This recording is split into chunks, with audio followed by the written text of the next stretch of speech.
Man, YouTube's about to drive me nuts. It don't want to work.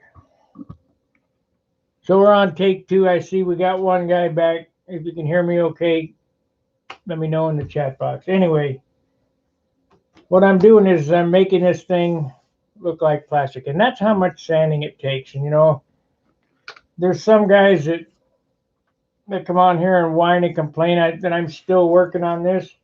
Well, I'm going to work on this until I'm done, you know. So whining and complaining ain't going to make it go any faster. So the guys who want to see what it takes to make a nice airplane know that it takes a bunch of this sanding, and it's a pain.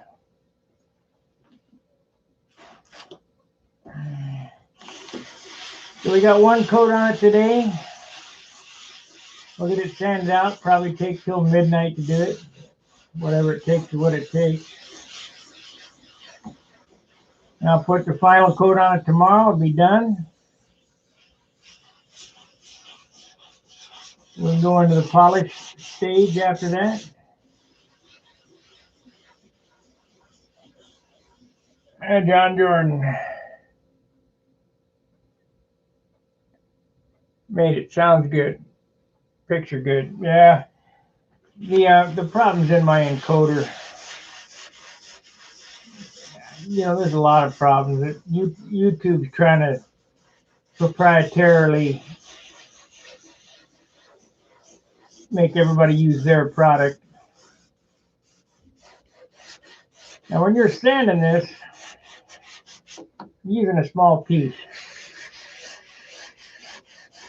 Don't sand into the cap strip, because you'll cut through the paper in a heartbeat. You say, well, how can 2,000 cut into the paper or cut the paper? It certainly will, quickly.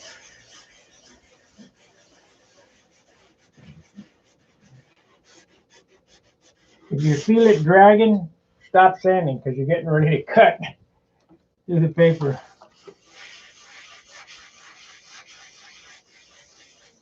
So we had some, the overspray came out real nice on this because I ran it at very low pressure with the HVLP gun.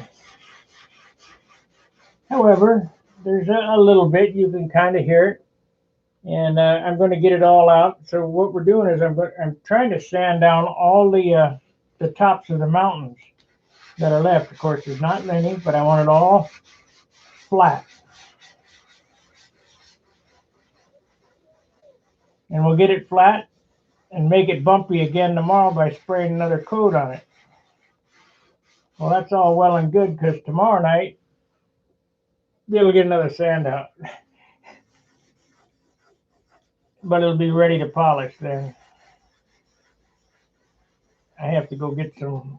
I didn't bring any 5,000 grit with me, and that won't be ready really for. You could polish it right now, right from here, and it would sort of shine, but it would dull right up within a day because it's not hard.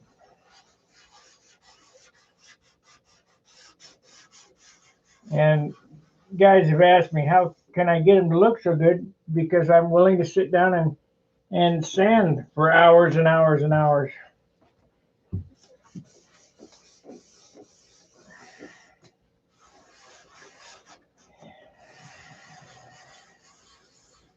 And the light finish comes from right there.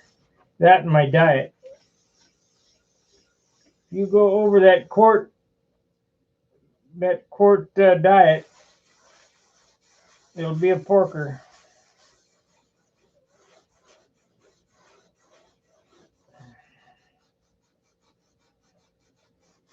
I used to do that all the time. Just slather it on. Let her rip tater chip. Let's see what John said.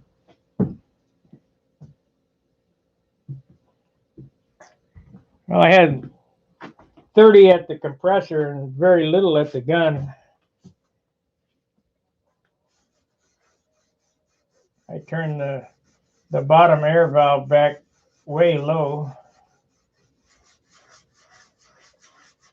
It's working just like an airbrush, basically.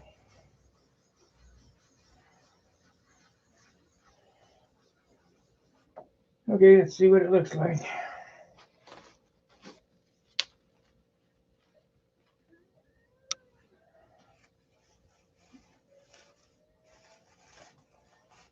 No, I was using much less than 40 at the gun because I was running 40 at the tank.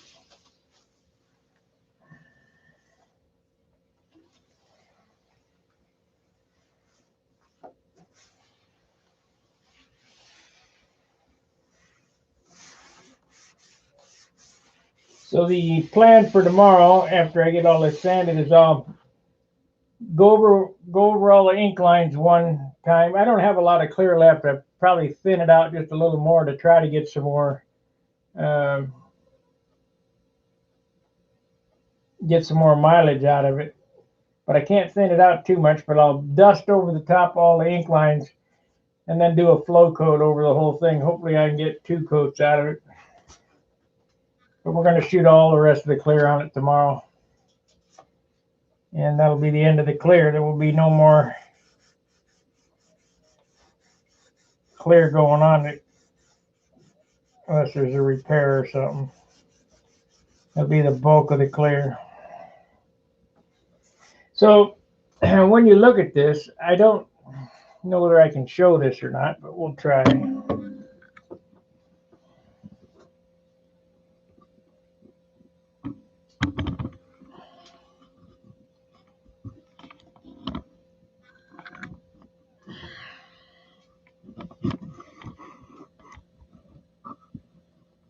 And of course, it's not going to show up. If you look at this, it's I don't know. There's kind of there's highs there.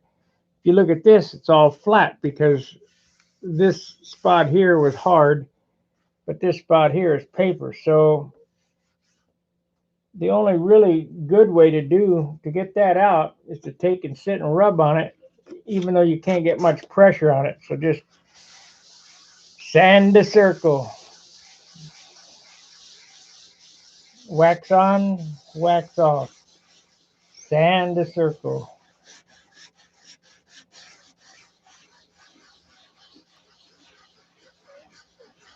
And trust me, when this polishes up, it'll be like a mirror.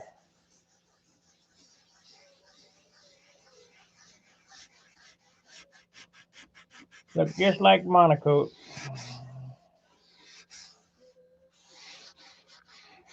Only better. And if you listen there, you can hear it kind of gritty. So we're going to sand until that sound goes away.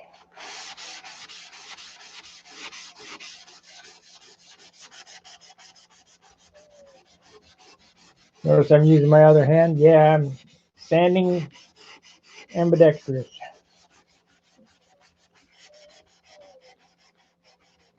I've sanded enough with both hands that it don't matter.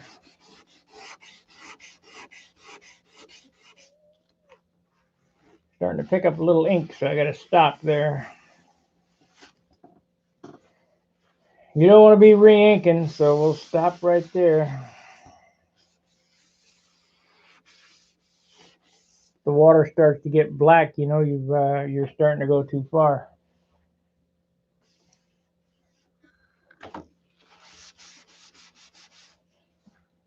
Now, I mentioned the other day that when I was spraying, a big droop dropped out of the gun right onto the 6 right there.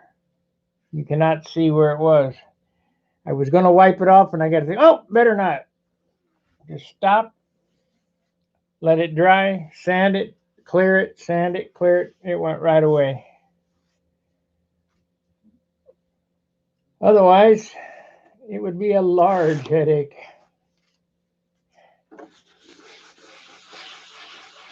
So just sit down and go over each bay.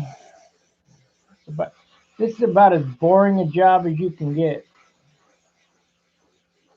It is the zen.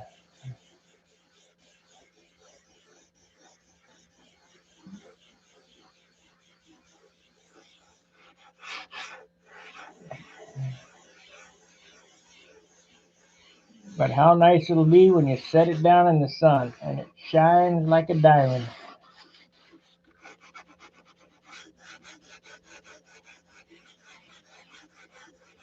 This is my least favorite sand out right here.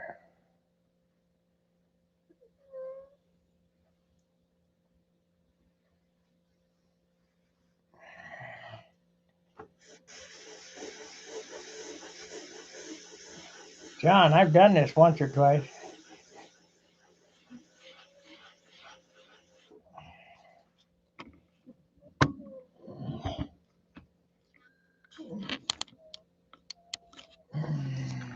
If you look at an angle, you can see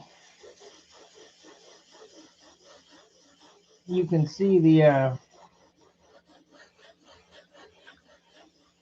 high spots.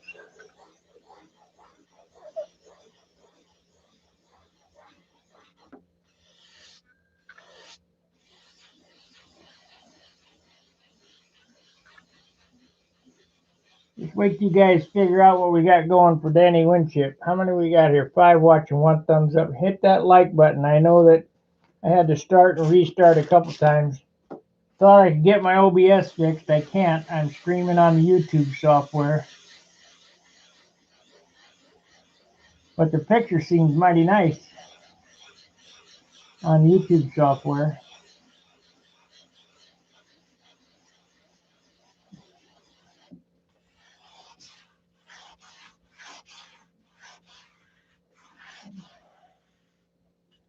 Oh, yeah. Stay off the hard edges.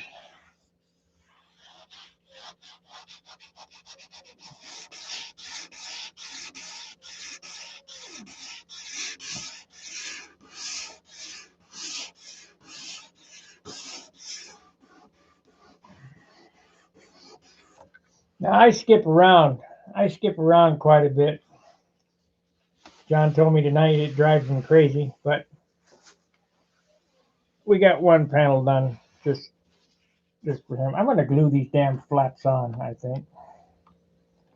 I will tonight. After I get it done sanded, I'm going to glue the damn things on. Because I really don't need to paint inside the leading and trailing edges anymore of these.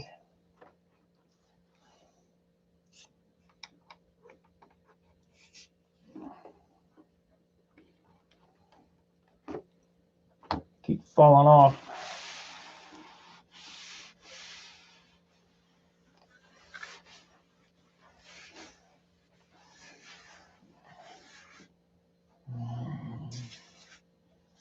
That should polish out real nice. One more. This is, these more clear that I've put on other airplanes going on this one. Because I wanted this to be a front row model. Maybe it'll get there, maybe it won't. Kind of all depends on how much work I want to put into it. The paint jobs are abandoned, never finished. Let me move this keyboard so I can turn it around.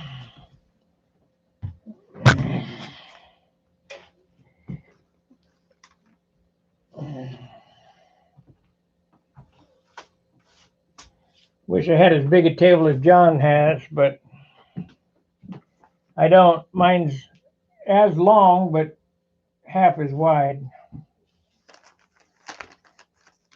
I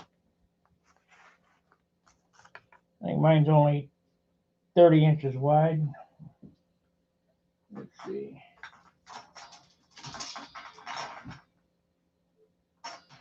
Ain't doing nothing with the wheel door. My table is 24 and 8 is 32 inches wide.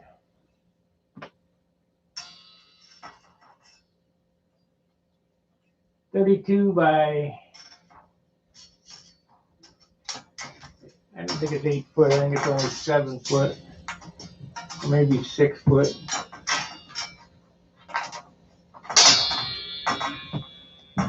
And I don't have that super nice piece of glass you got. I got piece of mirror on here.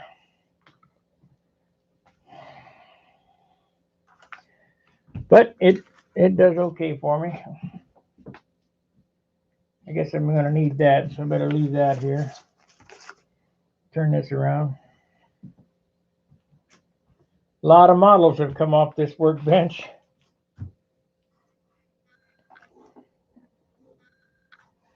It feels like a turd.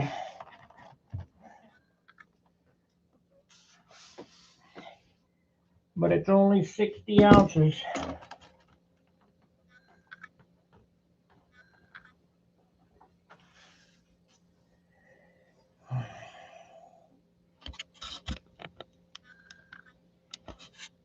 Okay, let's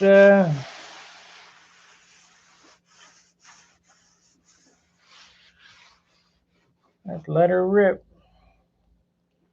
I think I'm going to cut this with 1500 on this one.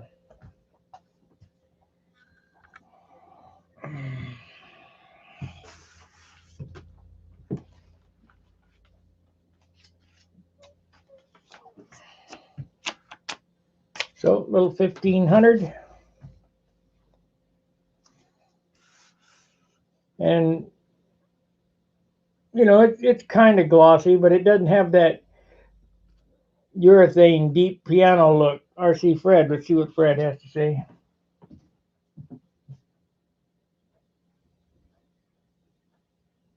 Yeah, you need to let the clear cure before you polish. But I'm not polishing here. I'm sanding for the final coat of clear.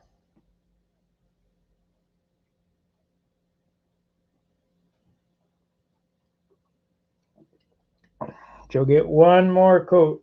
Well, whatever dope is left I have. My allotment is going to go on there. Normally I stop. You know, this would be good enough. I could polish this out and make it look relatively good. But I think the extra one or maybe even two coats, you know, this, I'm working on them ink lines. I better not cut it with, I'll cut the center with 15 and the outer with 2000. Because the minute I start whacking on them ink lines, it'll rub them off, and then I'll be crying.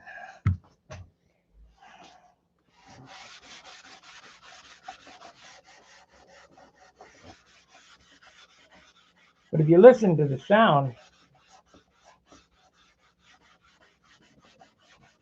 it changes sound tones. And when it sounds smooth, it is smooth. And I don't have a rubber squeegee, but you can squeegee it off and see how much you've missed the low spots. The low spots will be shiny.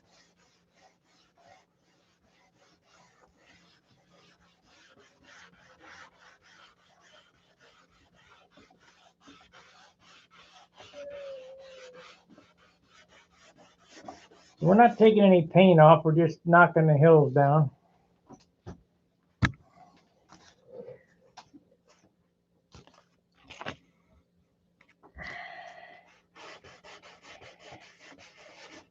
Need more water. If it's dragging, you don't have enough water on it.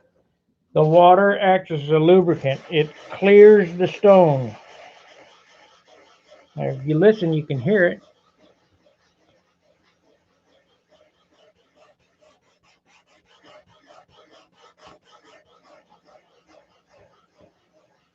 And the friction will become less as it gets polished. Because that's basically what we're doing. We're polishing it right now. We're starting the polishing process.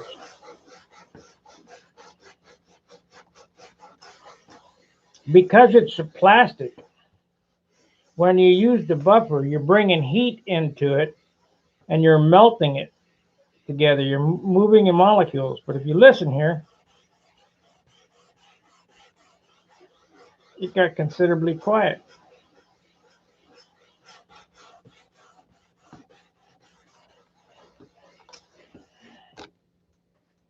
So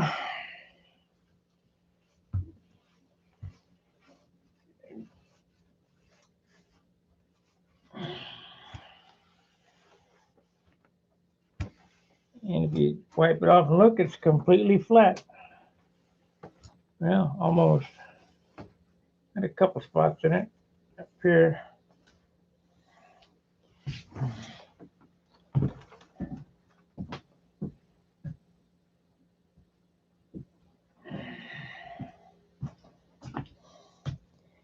I wish you could see this in person because I'm wearing 300 power magnifying glasses right now. So what I'm doing is if I can see something here with 300 power magnifying glasses on, the average person with no magnifiers on, they're not going to see it.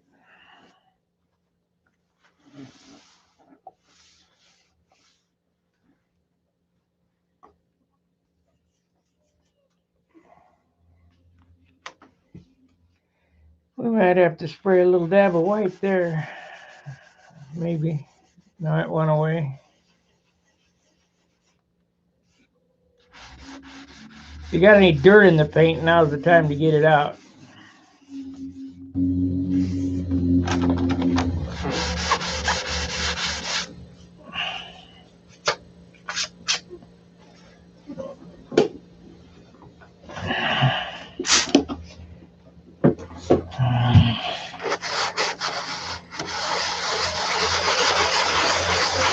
How much sanding can you guys take?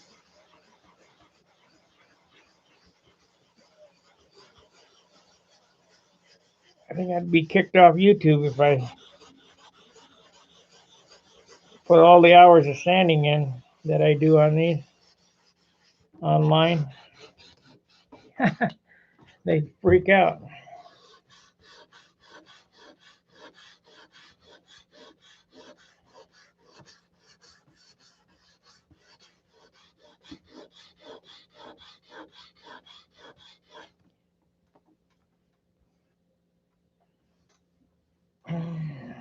Got to stop there. If you notice, there was a little black mark there. That black mark is ink transfer. So we'll stop before I get, I get another coat on it. This is 1500 and it's real aggressive.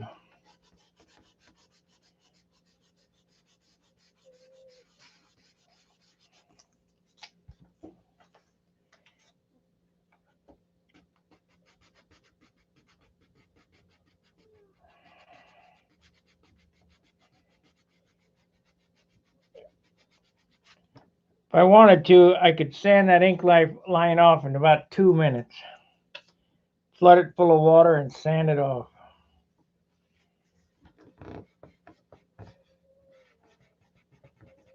Because there's not enough clear on it.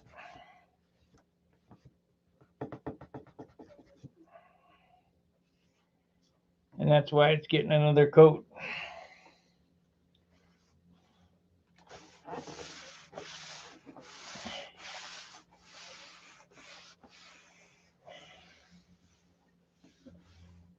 Okay. When you feel this, it feels just like plastic.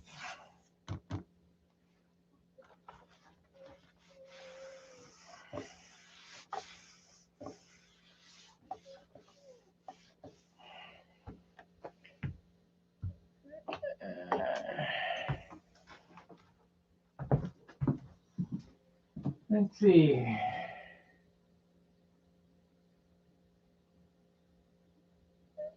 Hey, thanks, Chris. And John's right. That's what it takes.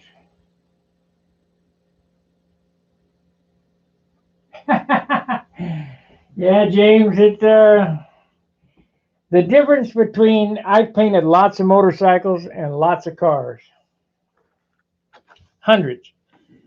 The difference between this paint job and a motorcycle paint job, you don't care what the motorcycle weighs. You got to be able to paint this without using any paint. All this paint on here is 1 quart. That's it. Not 1 gallon, 1 quart. That's it.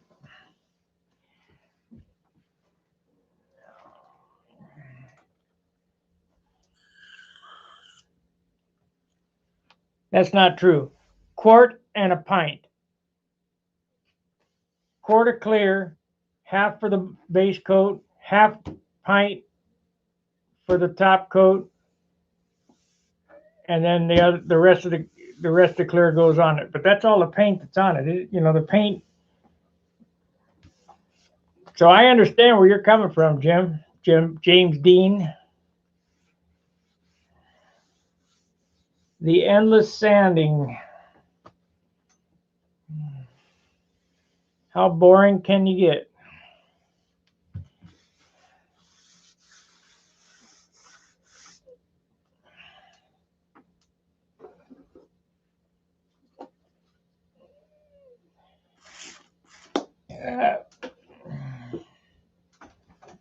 Let's see here.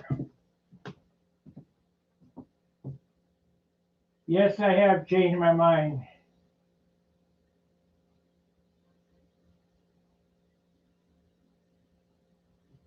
Yeah, yes, I did change my mind on the exhaust ports. I'm not going to monkey with it. And to James Dean, if you don't check your finishing techniques, you'll have a lumber wagon, and it will be a wall banger.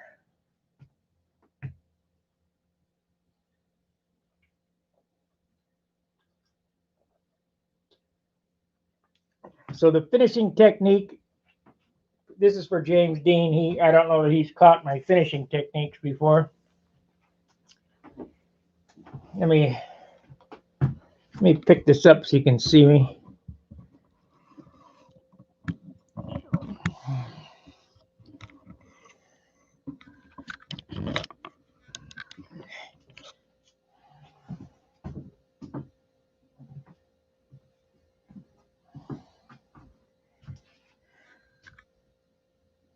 You take 1 quart of dope and fill it to the top.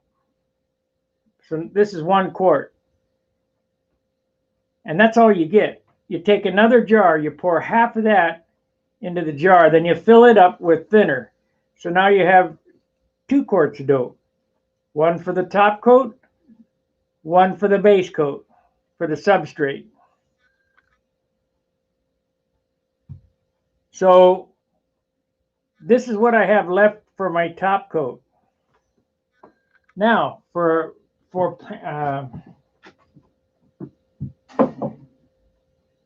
paint, this airplane's really white.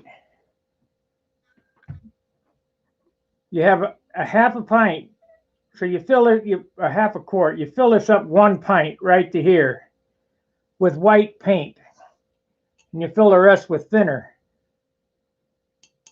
That's what I have left still in white. So I didn't use all the white.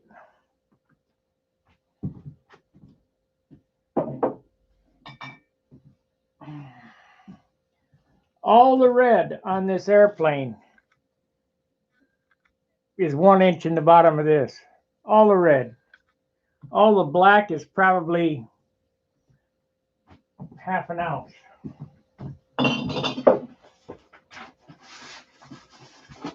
All the yellow. Let me find this here. Got more paper.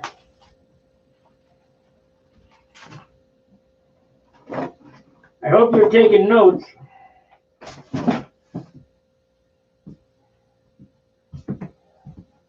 All the yellow on this airplane is from there to there in one of these. That's it.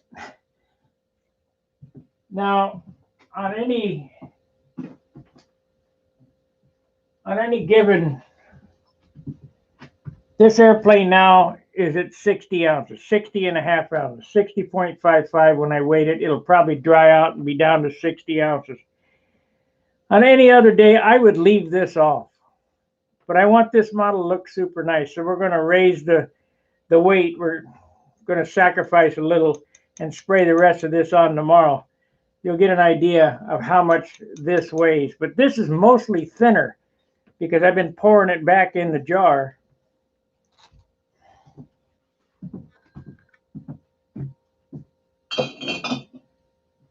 Yes. John and I started tinting the base coats. So when you get your clear, take a tablespoon or teaspoon or whatever. Let me pull this down so I don't have to look up. Take a teaspoon or a tablespoon with the big one. Take that and take white or whatever color you're going to paint your airplane and pour it into your substrate clear.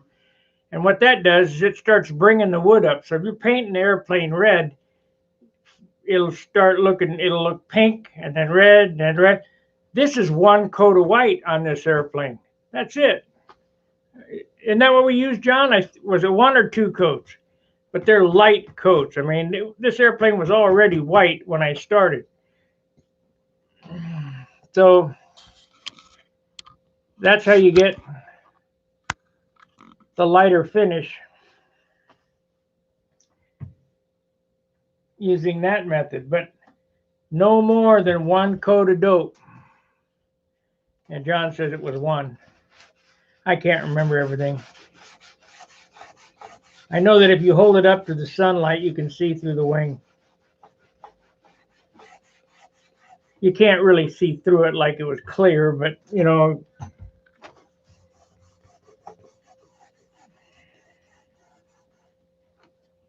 We're starting to get some red there. I didn't get enough of that off. So let me do this. I'll get the 1500 and we'll sand the red pigment I just got into the white there out.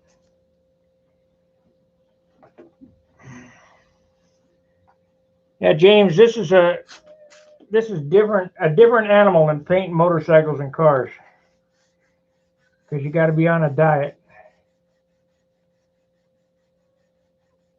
And on a motorcycle, just pour the urethane on it and say, all right, look at the shine on that baby.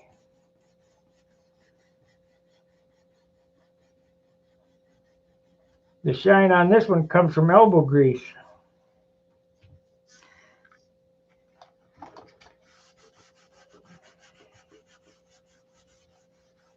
I think I'm going to repair that little spot before I clear it tomorrow.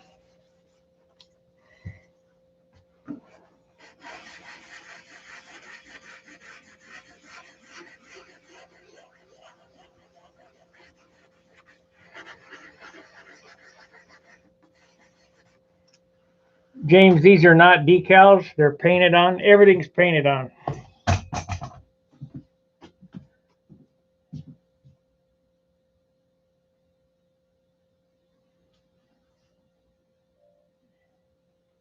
Don't use primer. Back when I was using primer, they made a primer called, let's see, do I have a can here? Yes. Hey, I still have a can. Unreal. This stuff is the greatest. That's DC 540 by Napa. Do not buy the new stuff. It's terrible.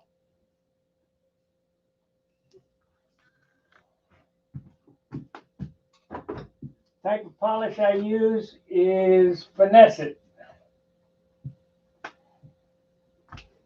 Right here, Finesse It.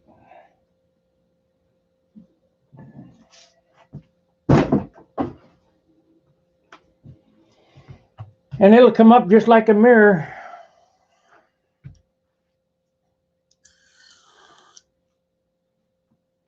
Wendy uses Gorham's silver polish. I was given a bottle of that stuff. I threw it out. Crap. Best stuff is Finesse It, in my opinion. Opinions may vary. I'm sure that James Dean, the motorcycle painter, might like something else, maybe Mother's or.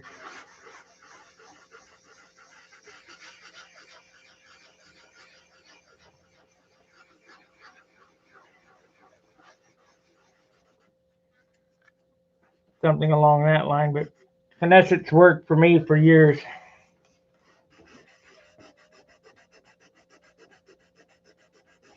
There's a hair right there, red hair. I'm gonna get me some 600. That's 2,000. Get me a piece of 600 right here.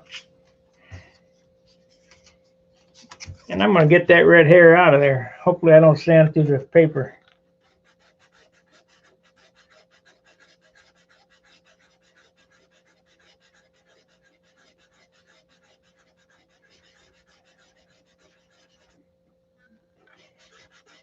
Well, it ain't gone yet, but getting better. There it went. Stop.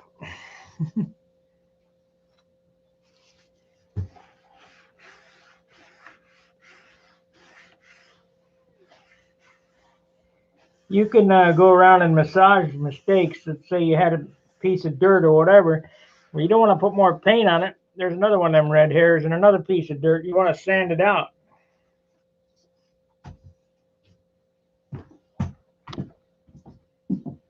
Haven't used it on an airplane yet. CSI. I've never used CSI. I don't even know who makes it. 3M make that? But I see a couple spots here. We're going to take the 600 and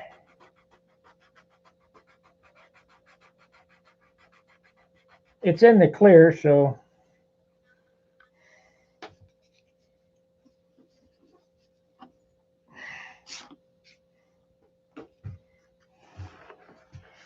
most guys wouldn't bother with this.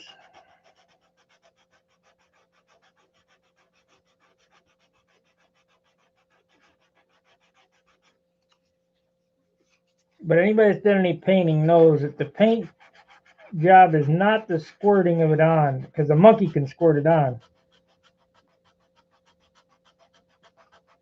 It's the 1,000 hours worth of sanding that leads up to the 10 minutes of squirting. The day's worth of taping for 2 seconds squirting.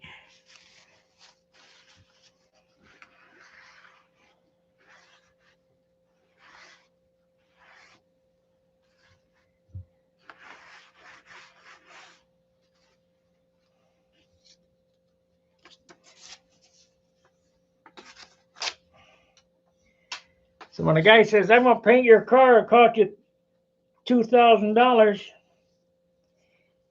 you may say, what, for an hour's work? Yeah, that's what you think.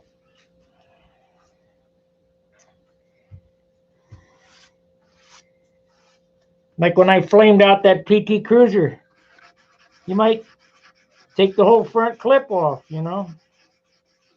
That's a day's work. And then all the taping, that's 2-3 days work. And 2 seconds to shoot it. Don't take no time to paint.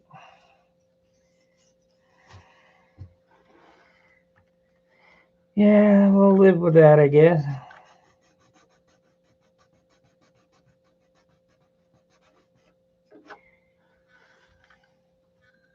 Earl Scheib paint job, we'll get you Earl Scheib results. Earl Scheib price, we'll get you Earl Scheib results.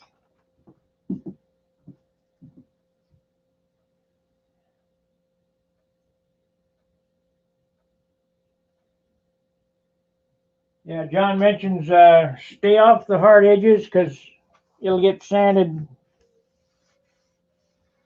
elsewhere.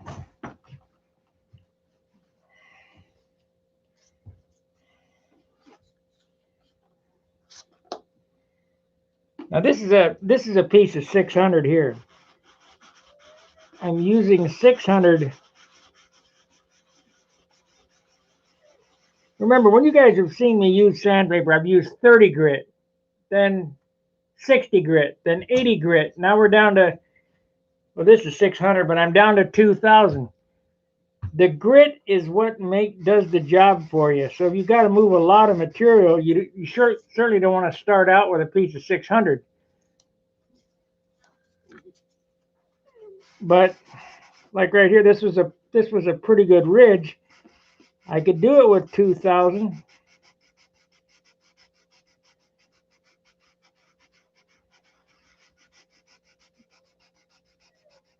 But I'd be sanding on it for a while, and I don't want to spend all night sanding one little ridge, so I just knocked that down, and I'll come back with 1500 and clean it up. Might as well feel these spots now. So part of sanding is knowing what grit to use and what direction. I'm sanding in little circles because I can't use a block here. I got to use my fingers. If you sand back and forth like this, it'll dig grooves back and forth. So little circles, not a lot of pressure. Let the paper do the work. Keep it flooded. That keeps the grit clear. We're sanding with 600 here. That's pretty aggressive for a lacquer paint job. And dope is lacquer. But I want to bury this stencil so you can't feel it. So in order to do that, I got to sand it all off. The clear will fill up the edges and melt them down. I got retarder in that paint, and if I add some more thinner to it, it might be hot enough to melt it all together. I don't know.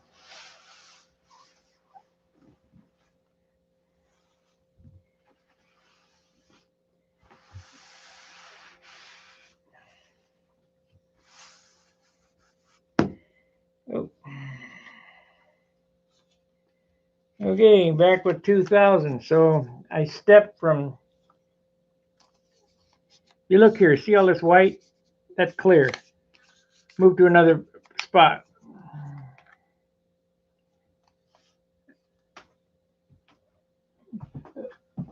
Out of the door runs and all. Out the door runs and all. Whatever that means. Yeah. Oh, I see what he means. I'm old enough to remember when I was in Los Angeles, Earl Scheib would come on the television and say, I'll paint any car, any color, 1995. 19 bucks.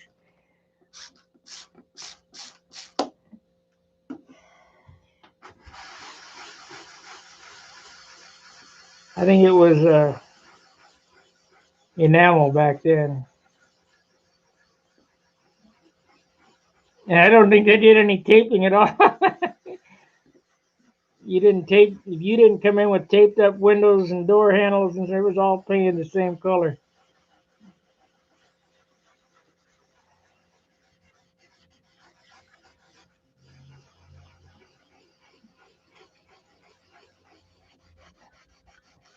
This is a time right here when you need to use a little finesse, because you could ruin your whole day and sand right through this in a heartbeat by trying to put too much pressure on it.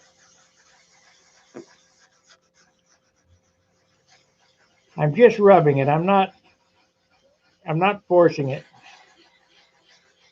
And we're listening for that sound. As any painter knows, a good car painter knows, that sound, when it changes sounds, that's enough. Stop sanding. You can hear it dragging there. Dragging because it's got gravel.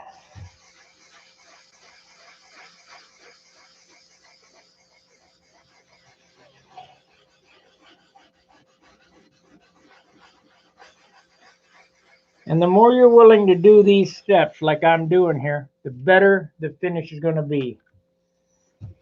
If you want a outstanding finish, you're going to have to be willing to stand here. I talk for an hour while I'm doing this, but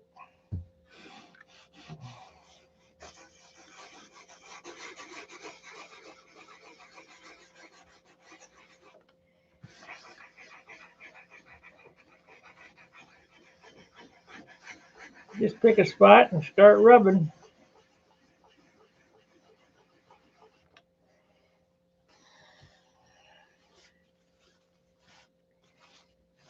Basically, this is just like polishing aluminum.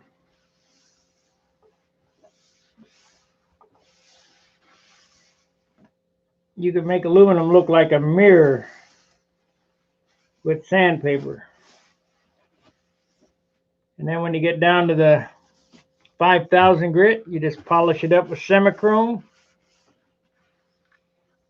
It takes all the oxidizer off the top, and you got a mirror. It looks like a piece of chrome.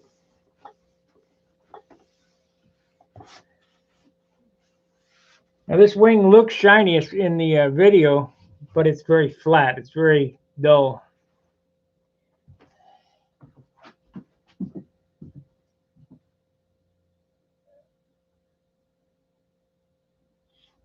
Lightweight silk span on the wing, Japanese tissue on the wood. And if I'd have known what I know now about that Japanese tissue, I'd have figured out how to get it on the wing. But Japanese tissue is very hard to work with. So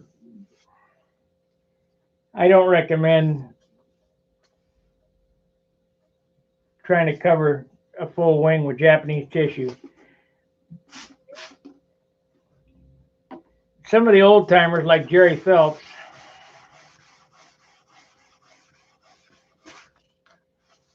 he's very good at it.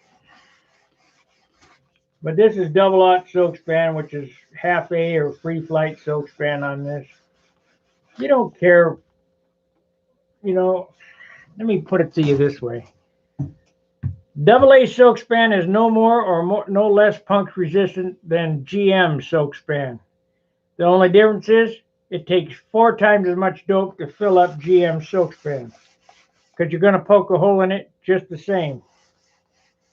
The only thing that's stronger than silk span or this silk is polyspan.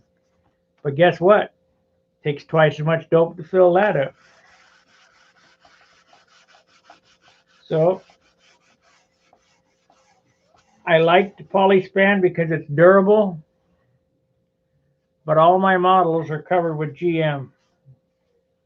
Or no, not GM, double-aught. All the light, Brodak light silk span. Used to be able to get good silk span, but now we're stuck with Brodak.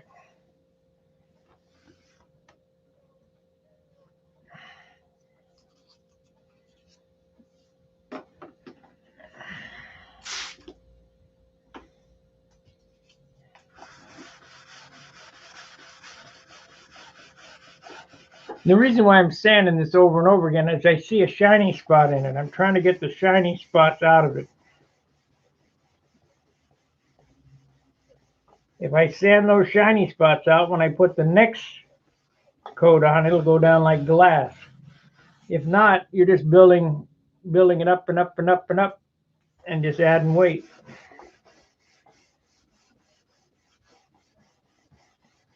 Now this is for James Dean.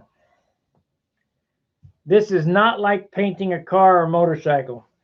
If you sand the paint off, let's say you weigh this airplane and it weighs 60 ounces. If I were to sand all the paint off, it would still weigh 60 ounces because the dope soaks into the wood. So don't think because if you make a mistake, you can sand it off and gain it back, because you can't.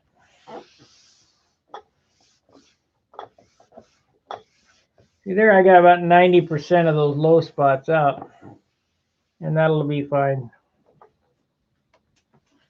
And it turned very, very flat. Like I say, I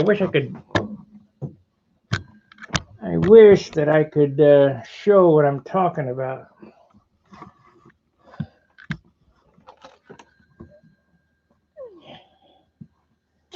Let's see here. See, this is shinier than this. This is better than this.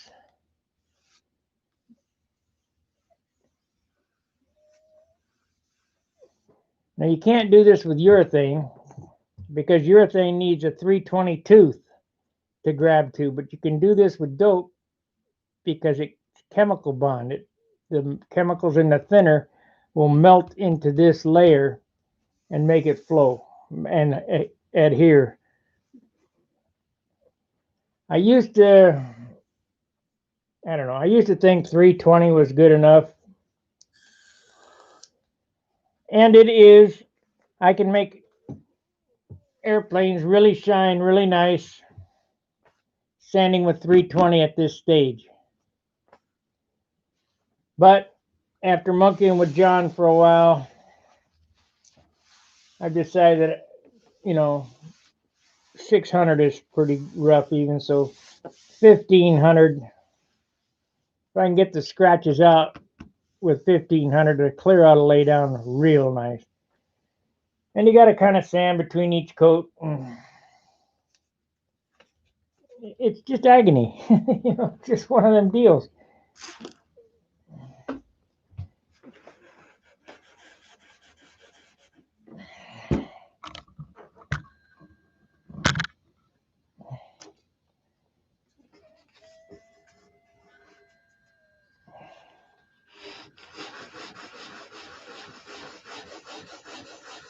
Now that's where I sanded with that 600. You could tell that it was kind of rough. And you see the black muck there? That's ink line. So I got to stay off the ink line, or else I'll be re-inking, and I won't be happy about that. So we've wiped it off. That'll lay down okay. So up here we have a little, it looks like glitter on there. It's not really orange peel, but it's not really smooth like this either. So I'll hit that.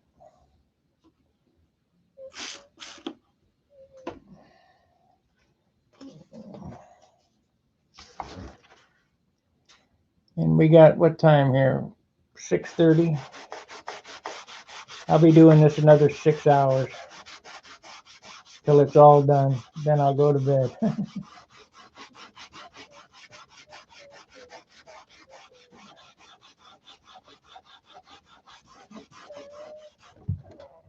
I don't expect you guys to hang with me for 6 hours.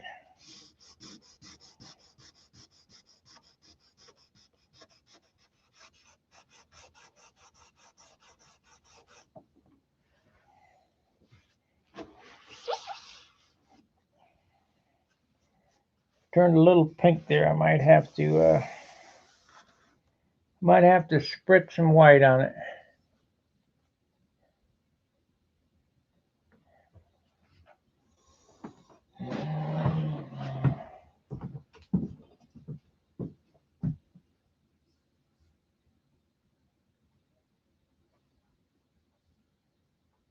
Yeah, you'll see them low spots are.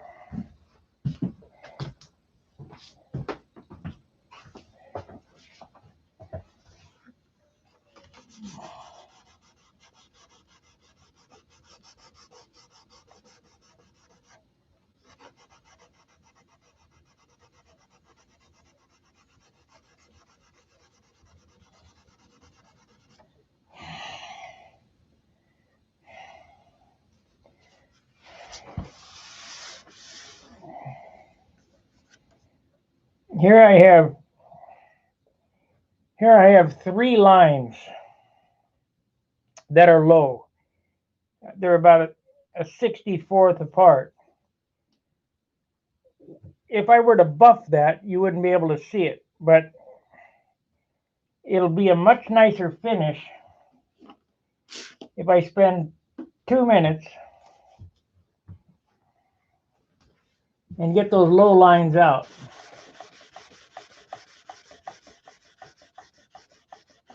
And if I didn't have an ink line there, I'd be sanding in this direction, but I can't do that.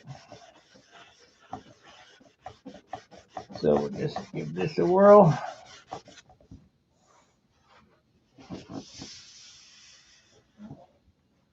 Yeah, they're gone. There's one little one right there. I'm not going to worry about it. I'll get that when I clear it. Now, what do I do with the fuselage? Well, I'll work on flaps, I guess, next.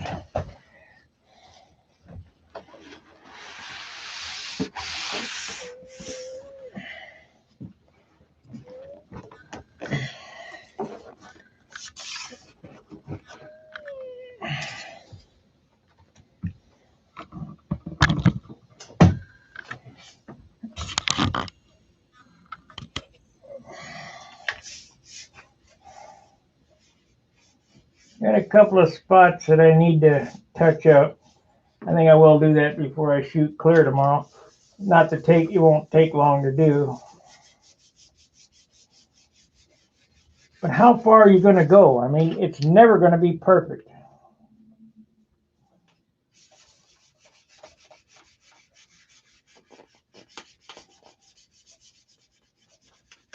I've yet to build a perfect one. Just do the best you can.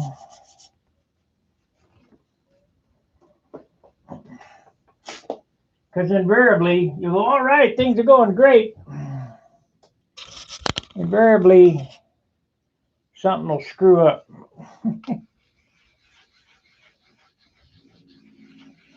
You'll pull a little speck of paint off. You'll have a run, a piece of dirt, a low spot, ink will smear. There's only 500,000 things that can go wrong.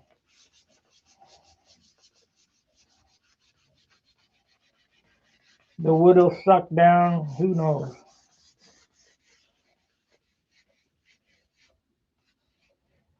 Yeah, this is the detail sanding.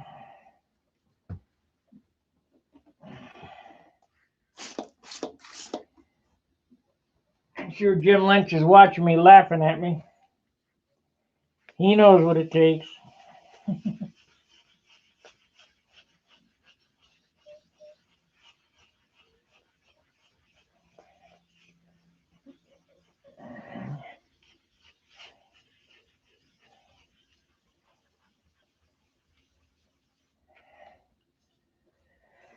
Oh, brother.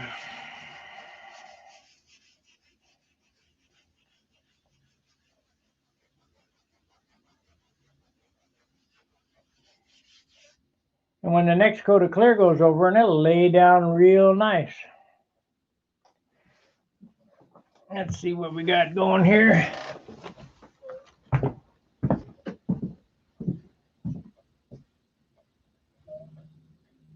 Yeah.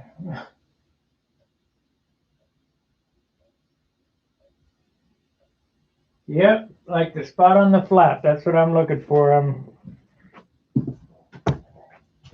I'm looking to fix every one of them stupid things.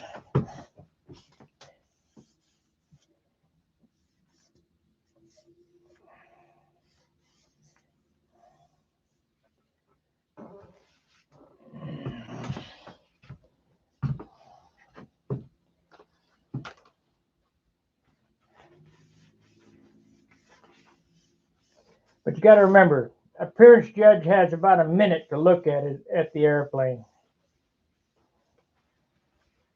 I've been looking at this thing now almost a year. I know where everything's at. Plus, I'm wearing 300 magnifying glasses.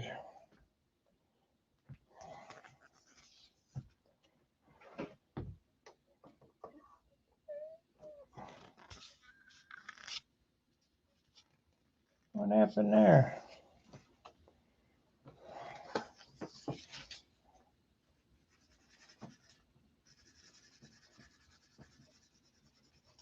Got a neat little split right there. So in the morning, I'll go around and I just spotted a little split I need to put on there of white. I know where there's little splits of red to put on before I clear it again. For the last time, I'll just take the airbrush and burp a little white on it.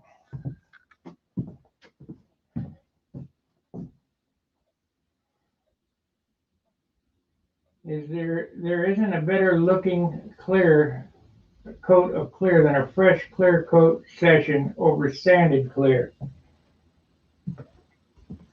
Well, what are you talking about? Are you talking about urethane or dope?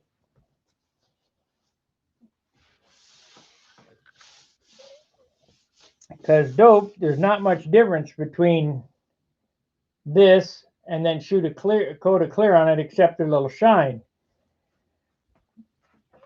You have to work it. Dope, you have to polish it. You have to melt it. I mean, it looks all right. You know, it's like the clear on the fuselage. That's clear over sanded clear, and that looks okay. That looks just like the wing looked, but it won't look spectacular until it's polished.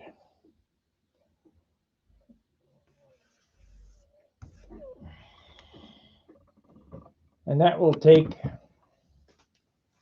sanding down to 5,000. Where urethane, you put a coat of urethane on it and block sand it, get all the nibs and crap out of it, and then lay down a wet coat of urethane. You don't even have to sand it again. No, sometimes you don't have to polish it, depending on the temperature and the technique you use to lay it down. They just lay down like glass. But dope is not like that. Dope has to be massaged.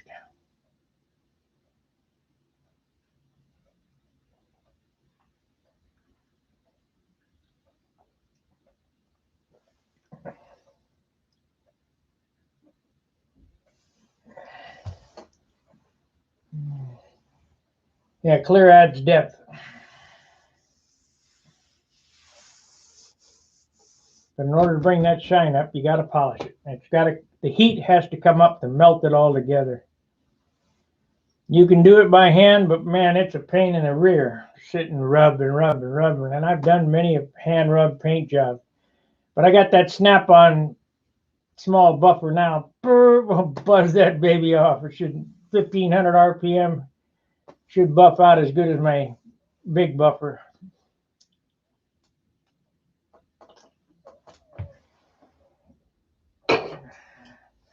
But where we're going to go from here? I guess we can go to the tail. I don't want to really massage on this anymore up here. Maybe right here.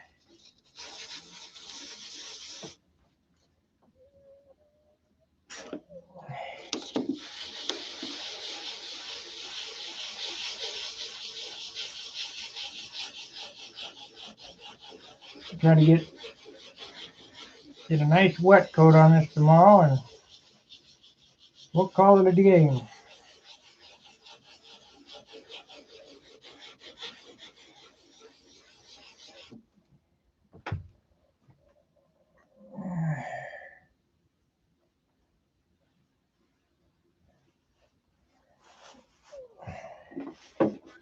It's pretty standard nose art for me. I mean, it's 50s style.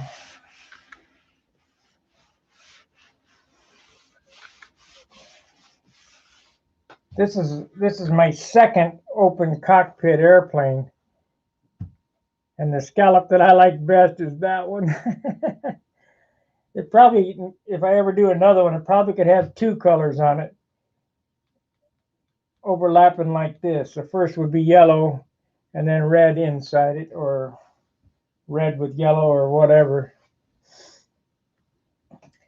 But man, you got no idea how hard it was to make that look right. That little small turn right there. I first took it over to John's. I had it on there, but it had some spots in it. I had to repaint and touch and sand to get it perfect. My original thought was to just take ink and ink around that, and then ink around all this, and then ink around all these stripes. I got to thinking, you got any idea how tough that'd be? So, forego that idea. Let's see where this turd balance is at.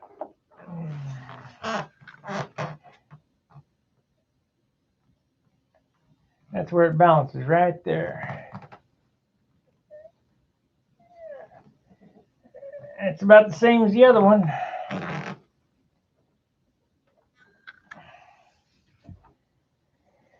If it's straight, which I think it is, should fly good.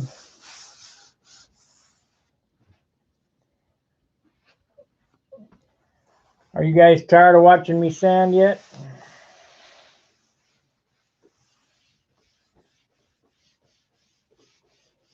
I bet I could pull that shine up right from where it's at, right here.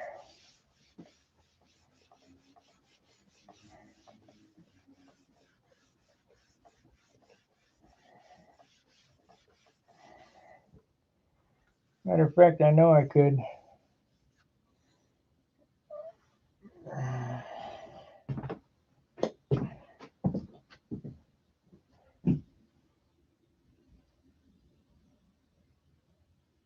What he's doing is trying to do is get the little round shiny spots out of it. Yes, that's exactly right, John. Trying to make it flat.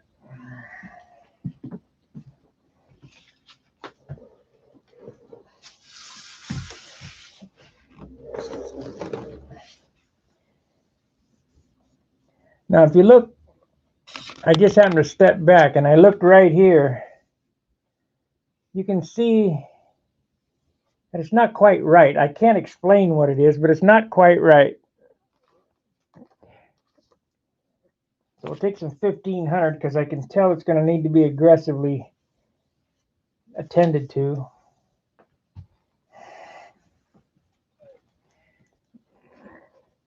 These spots in wings are the toughest to blend.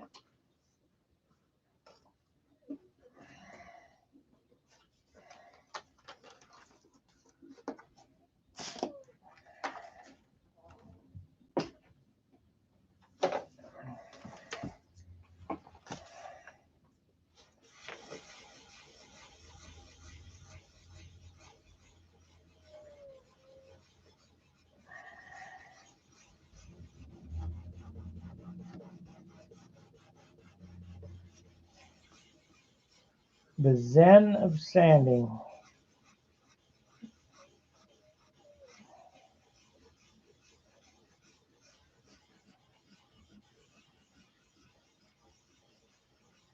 The bad thing is you can't use any power sanders on this. No DAs, you gotta do it all by hand. Okay, let's see, we got that spot.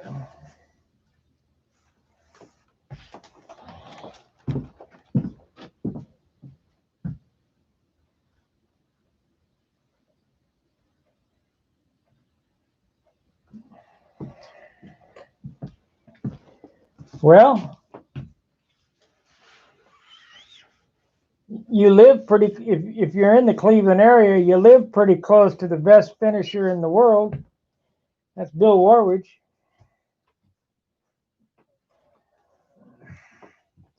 See, I knocked a little bit of that ink line off there. We won't worry about that though, because it'll just be around the corner and that'll be it.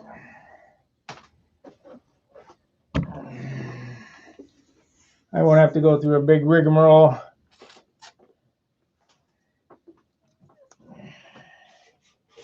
But I want to fix that before I move on. I'm going to re-ink that little spot around there so I don't forget it. And hopefully don't rub it off. That's why we're going to get the sanding done right now.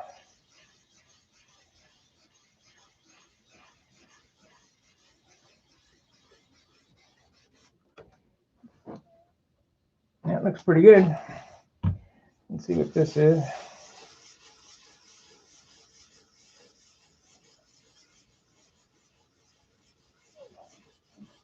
Chris Everson, you saw my airplane in person. I mean, that airplane is 3 years old. It wasn't bad looking, was it? It was definitely light.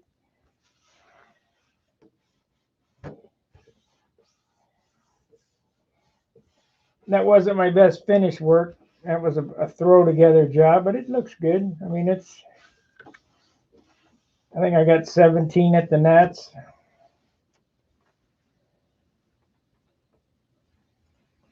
You know, that's flat. That's nice and flat. We'll go ahead and fix that ink line around the corner.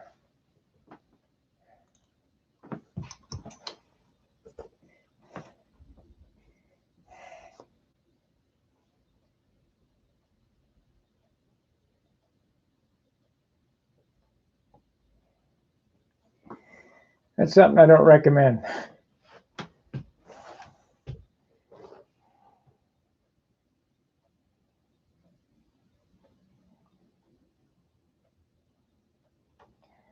If you look there, it's kind of got a splits on it. I'll show that in a minute. Where I've joined the two lines together. Right there and right there. Not a problem. Not a problem. It will completely disappear when it dries. That came out real good. That I just happened to stand at the right angle and see that that was not flat.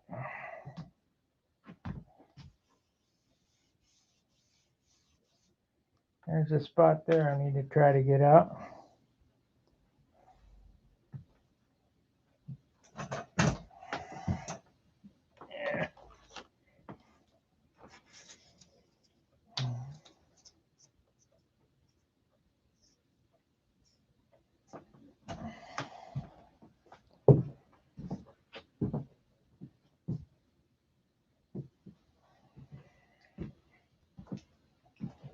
That airplane has more hanger ash on it.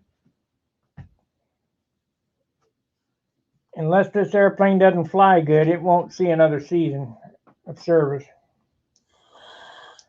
before it gets stripped.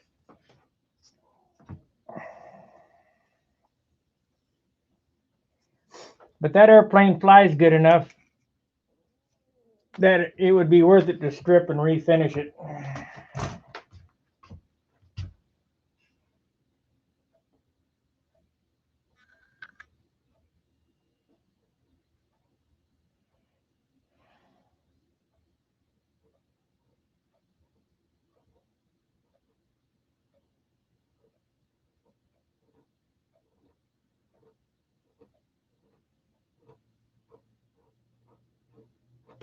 It's one side fixed.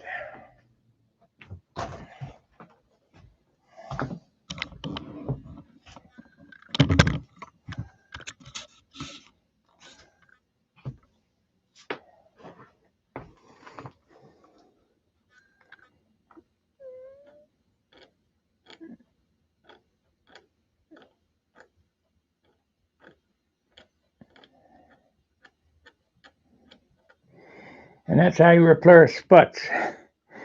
Just scrape it off.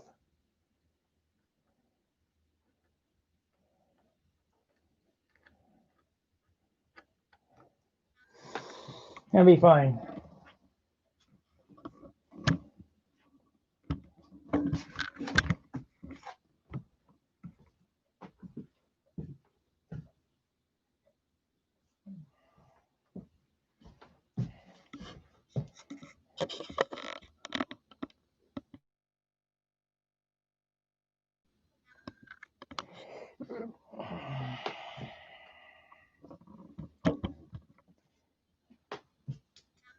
Okay.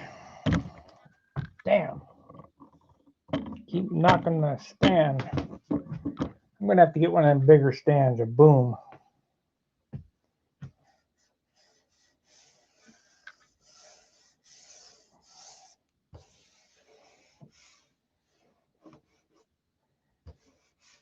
Had that rocket came off. Okay.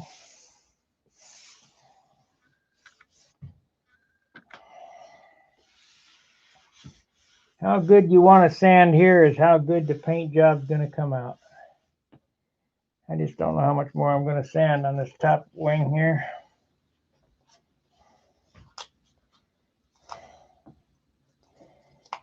The hardest part of me doing this, like I told John tonight, is to talk for an hour with nobody to talk to.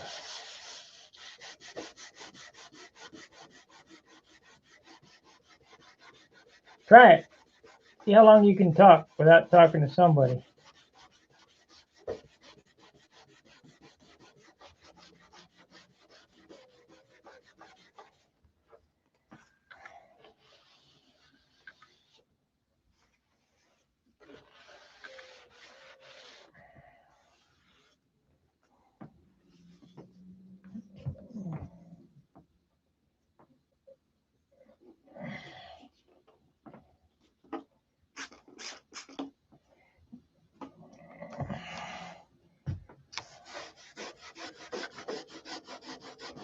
The only bad thing about doing these videos, come Nat's time, you guys have already seen the airplane.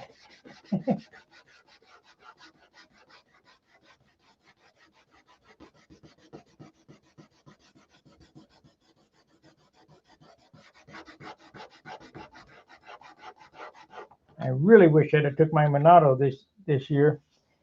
I know damn well I would have won Concourse, or it's Concourse capable. But it doesn't fly that good. It's too long.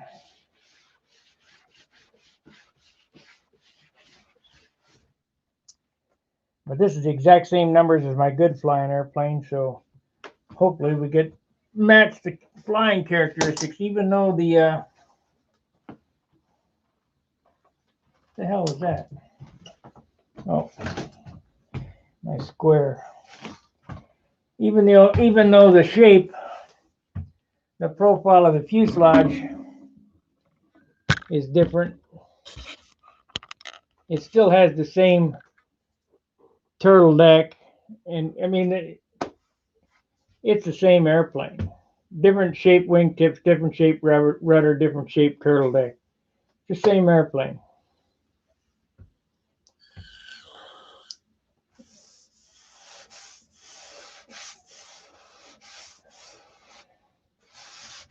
I do know the difference between where I could have saved weight on this one is in the wing tips.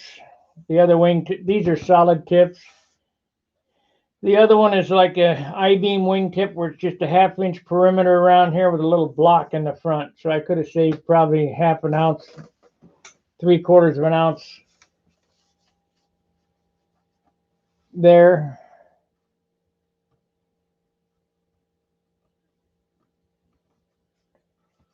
In order to save weight, you gotta leave shit off.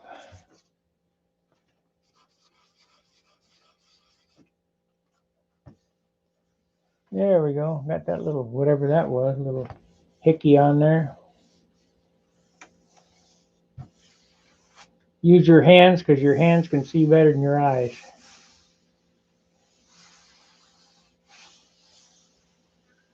Unless you got 300 power glasses.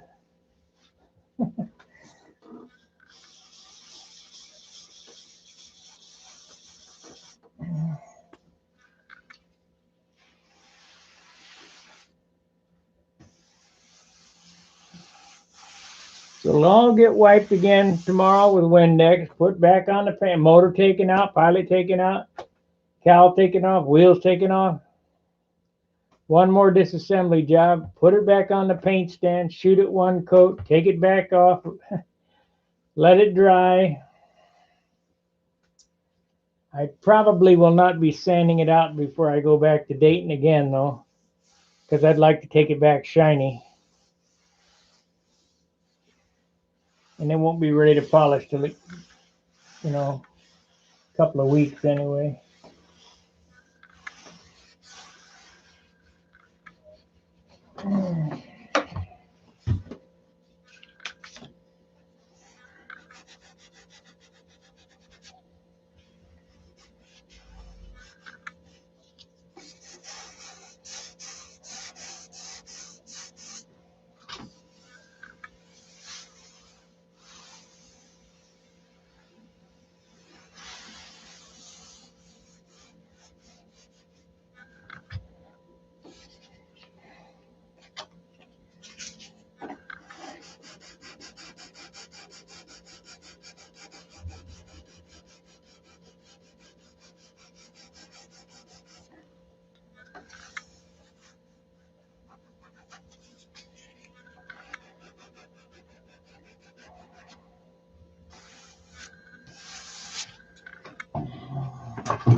see, is it possible to take a profile plan and convert? Oh yeah.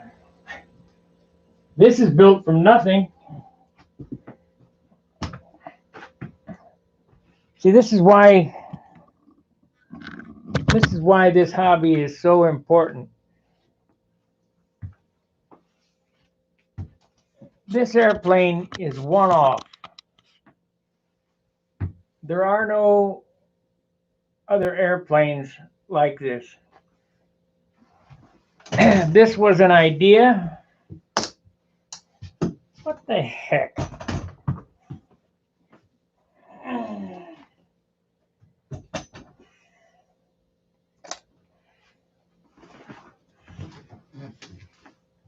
Let me tell you why this airplane came about. I decided I would want to fly classic. So I built the Tucker Special. And it does fly really well. I think I could trim that out and fly it really well. I mean, I didn't do too bad at the Nats with it. I didn't have any practice with it. Only had a few flights on it. Didn't have enough gas to make it run the whole pattern, so it's got a fuel line in it that long. Anyway, I decided, well, I'm going to be looking at this thing on the end of the lines. You know, it's one thing to change back and forth from airplane to airplane, but the look on the end of the lines, I decided, well, you know, let's just make a bigger one. So they look the same. But I really like the flying characteristics of my June RXL. So I just took the June RXL and, you know, with a couple of strokes, you know, I had to build 3-4 rudders and a couple of elevator stabilizers, but this is the same wing, basically. So what I'm getting at is, this is a dream that I had or, you know, an idea I had in my head that started with nothing, you know, a piece of wood. And that's creativity. And that's where kids have lost it. You know, they want to see it on the computer. They want to build it on the computer and have it instantaneously in front of them. Well, this has taken me, I would say, hour a day, since I would say at least 400 hours to get this far, because while I'm here, I'm working on it 10, 12 hours a day. And, you know, on the weekends back in Dayton, I'm working on it all weekend long. But I just didn't feel that it was video worthy for you to sit and see me sand and sand and sand and sand. Well, now I'm down to the finish. And I really want to show, John said that it would be a good idea to show what it takes to get a concourse finish. And it takes a ton of sanding. And I'll guarantee you, guaranteed, there's another 40 hours or better of sanding left on this thing. And then the polishing comes, and that'll take a couple of months. Because you polish this, and then get there, polish this, and then do a whole polish on the whole thing. And that sounds like BS, but you know, you got the one guy on there saying, is this thing done yet or whatever? No, it'll take what it takes. And I can't remember. I know I have in my channel my electric Thunderbolt build, which I ended up selling to Tom Morris because I was not going to be happy with electric. And Ty Marcucci has it now. He's happy with it. All right, great. But it was in the same era as my Lightning Bolt Thunderbolt, where I built 3 of those. But that was the days before video. I had 3 months finishing that airplane. I got the tail over there. It has all the nomenclature, all the details, all the correct panel lines and rivets. 3 months in finishing that. So that guy that says it done yet would really be whining about that one. But that was the day. Those were the days before video, and all it was Stuka Stunt. And I could only post pictures. And well, now that's gone. So I don't have any pictures of that build. And there were hundreds of them. But I'm doing this streaming, and it seems that the YouTube streaming software works better than OBS, except I can't switch camera views. Maybe I'll figure out some type of switching or whatever on that. I'll do some research and see if there's a way you can switch cameras on using the YouTube software. Can't do pre-rolls and all that intermission banners but I don't really want to shoot. I used to shoot video and then edit the video and then upload it. The editing would take me longer than the project. So that's why I've gone away from making a movie. I mean, if I could come up with a script, I might make a control line movie, one off. I got all the camera equipment. I got the gimbals, the booms, the jibs, mixers, and I got everything. I was going whole guns with it, but just takes more work than it's worth. I mean, most control line guys, the site cost me. Stunt hanger costs to operate it.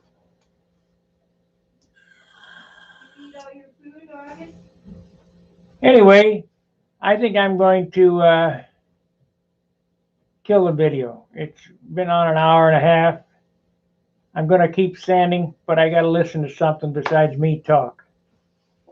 So we'll be back tomorrow after I shoot another coat of clear on the damn thing, and I'll start putting it together. I'll glue the elevators and stuff on it, and we'll see how it looks. See how much it weighs again. See if I gained mystery 2 ounces in one coat of clear. I'm really going to be unhappy because it's at 60 ounces now. It better not be 70 ounces after one coat of clear. That'd really bum me out. And then there's no going back. You got a wall banger, something to look at. But I gotta have more clear to seal these ink lines. So a spritz over the lines all the way around, and then a flow coat over the whole thing too. If I can get enough out of that, I might add a little more thinner to it, but I don't want to get it too hot where I melt the lines. Because you get the thinner too hot at this stage, it will take them lines and turn them into a 1/4 inch wide. Trust me, that would be a bummer. That would be a bummer because the airplane would be ruined.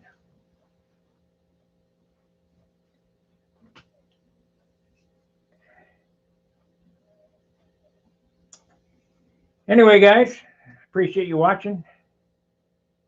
Till I see you tomorrow. Keep the lines tight. See ya.